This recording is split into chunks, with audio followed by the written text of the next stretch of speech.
Hello everyone, welcome to my channel again. কোনো এক সুন্দর বিকেলে চলে এলাম নিউ টাউনের একটা অন্যতম জায়গায়। বিশ্ব বাংলা গেটের সম্বন্ধে তোমরা অনেকেই জানো নিশ্চয়ই। আজকের ব্লগটা তাদের রিকোয়েস্টেই করা যারা এর সম্বন্ধে ডিটেলে জানতে চাও। বিশ্ব বাংলা গেট বেসিক্যালি একটা এয়ার ফ্লোটিং রেস্টুরেন্ট, যেখানে আসতে হলে তোমায় অনলাইনে বুকিং করে আসতে হবে। বিশ্ব বাংলা গেট সোমবার বাদ দিয়ে প্রত্যেক দিনই খোলা থাকে।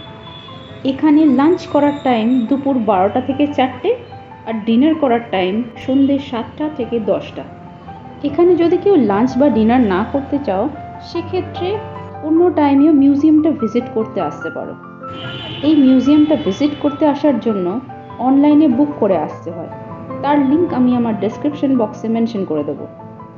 আর লাঞ্চ বা ডিনার যারা করতে আসবে, তাদের টিকিট কাউন্টারে এসে টিকিট বুক করতে হবে। সেক্ষেত্রে মাথাপিছু খরচ 100 টাকা। লাঞ্চ বা ডিনারের শেষে টিকিটের প্রাইসটা বিলের সাথে অ্যাডজাস্ট করে দেওয়া হবে। বিশ্ব বাংলা গেটে মিউজিয়াম ভিজিট করার টাইমে এসে তোমরা এখানে স্ন্যাক্সও অ্যাভেল করতে পারো। তবে সেক্ষেত্রে স্ন্যাক্স অ্যাভেল করার শেষে বিলের সাথে কিন্তু এন্ট্রি ফিটা অ্যাডজাস্ট করে দেওয়া হবে না। বিশ্ব বাংলা গেট কলকাতার ফার্স্ট হ্যাঙ্গিং রেস্টুরেন্ট।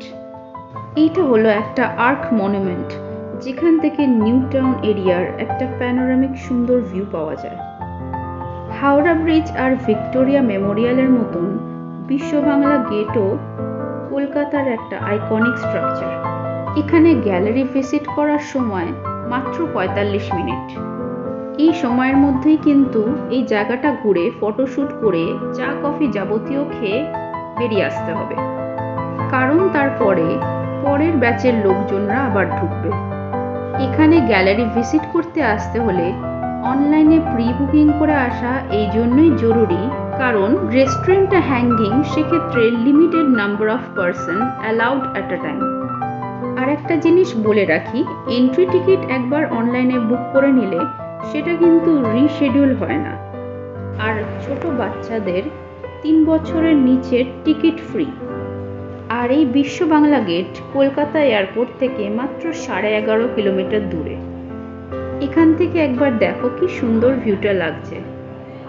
বিশ্ব বাংলা গেট মাত্র 180 ফিট উঁচু, আর এর নির্মাণ আর ডিজাইন পুরোপুরি গভর্নমেন্ট অফ ওয়েস্ট বেঙ্গল হিডকোর আন্ডারে। আর এই রিং শেপের ওয়াকিং প্ল্যাটফর্মটা মাত্র 60 মিটার। এটা এভাবেই ডিজাইন করা হয়েছে যাতে অ্যাট আ টাইম 100টা ভিউয়ার্স এখানে ভিজিট করতে পারে। এরপরেই আমি দেখাবো এখানকার স্ন্যাক্স এরিয়াটা।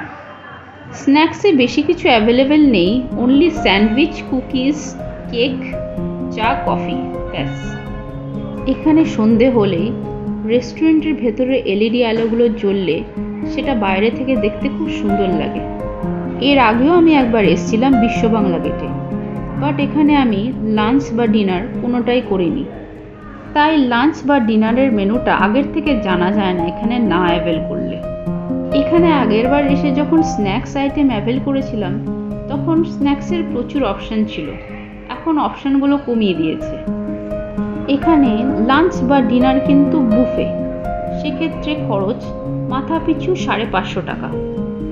আর বাকি স্ন্যাক্স আইটেম কিন্তু আলা কার্টে। আমরা কিন্তু অনলাইনে বিকেল 5টা স্লটটা বুক করেছিলাম।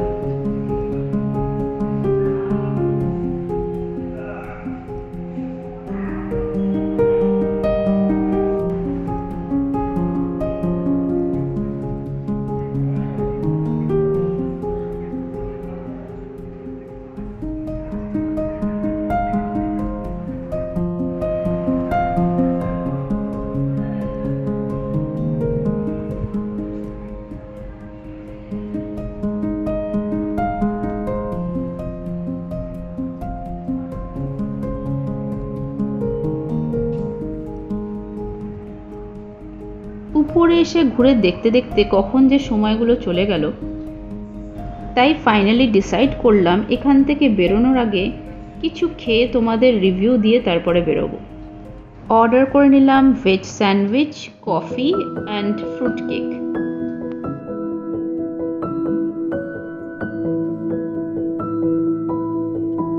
তবে প্রাইসটা আমার একটু বেশিই লাগলো। বিলের ভিডিওটা পজ করে একটু দেখে নিও তোমরা।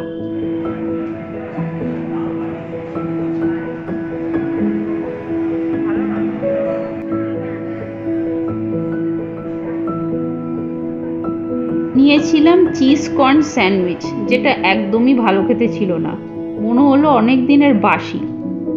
ঠিক একটা ভালো ছিল, কফিটাও খেতে ঠিকঠাক ছিল। ফাইনালি খাওয়া দাওয়া করে বেরিয়ে এলাম এখান থেকে। এটা হলো একটা পার্ক এরিয়া বিশ্ব বাংলা গেটের সামনেই।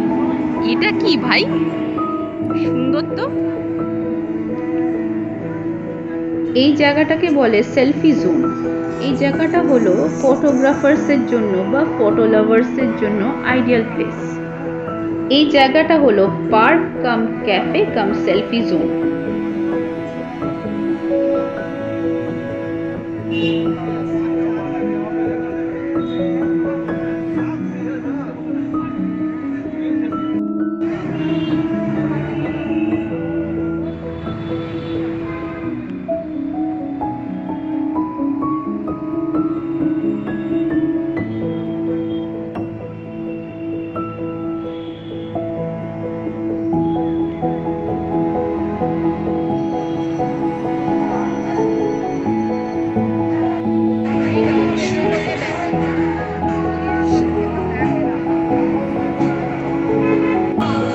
এখানটা এসে মনটা খুব ভালো হয়ে গেল আজকে।